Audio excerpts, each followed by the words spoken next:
Give up. Give up. End it. End it now. Give up. You're not worth it. Just give up. No one likes End you. it. Give up. Give up. Nobody likes you. Give up. Nobody likes Give up. you. End Be it. done. You're End worth it. nothing. End You're it. not worth it. Give up. End it now. End it all. End it. Just give up. Get it done. Want to deal with. I was in a really bad spot with deployment issues, struggling financially, marital problems. I just felt like everything was falling apart, I guess. I got to the point where I just felt like I really had no reason for going on, or there was no point. Just felt like my world was just falling apart. And I got really stressed out, and I just decided that I was going to end everything. I was drinking pretty heavily and just not thinking clearly. I was picked up by law enforcement, and they took me to a friend's house. Then about 2 o'clock in the morning, my leadership showed up. And that was probably one of the things that really showed me that people cared, and it meant a lot to me that my leadership actually drove. It was about 3 hours from where I worked there at Camp Williams out to where I was, and they picked me up from my friend's house and they took me to the VA. I still go to counseling today. My life is awesome. It's amazing. My wife is amazing. My family. Things can get better. Life is never too bad to just end it all. It's just not worth it. And the effects that it's going to have on everybody left behind, it's just not worth it. Things can always get better. My name's Antoinette Stapley. My husband is First Sergeant Tracy Stapley, and he completed his life on July 3rd of 2013.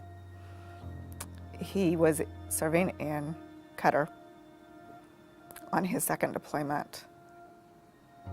No matter what the monetary is that we receive, the memories that we were going to make are gone. My children lost their father. I lost my husband and my best friend. I look back on that day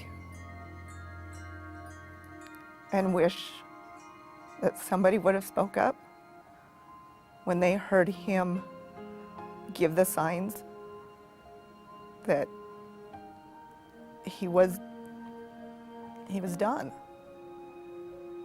And if one person would have spoke up, I would have my husband here today, and my kids would have their dad. We deal with it on a daily basis. My daughter has to deal with the fact that her dad isn't here. She's missing out on daddy-daughter dates. She hears other kids talk about their dads, and she has to leave the room because it hurts her, because her dad isn't here. Our son has graduated from college and is starting his career in the Army, but he doesn't have his dad to help guide him through those tough times. So it's those things that I would give anything to have my husband back. It's important that we work together as a team to make sure that no soldier or airman is left behind, and we take advantage of all the wonderful resources that we have available to us to address suicide prevention. No one should be afraid to go get help, and that it is from the lowest enlisted soldier to the highest officer. Everyone has that right to get assistance and help, and more importantly, it's available and it needs to happen.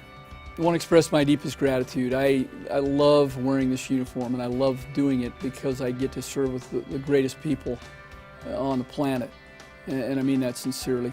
Anybody who steps up, families, service members that put on this uniform are remarkable people. And so it's an honor to serve with you. As you enter into the holiday season, I'd encourage you to focus on the things that matter to you. We all have to have reasons to get up in the morning. Focus on that family. Focus on the values that we hold dear, whether they be the Army values or the Air Force values. Those things that make you who you are. And so that even in the darkest times, even in the most difficult times, maybe when we have personal problems, relationship problems, financial problems, we can dig deep into those values that define us, and those can sustain us and carry us through. And then ultimately, if you need help, to ask for it, because we're here to do that, because we do care. And people are number one in this organization.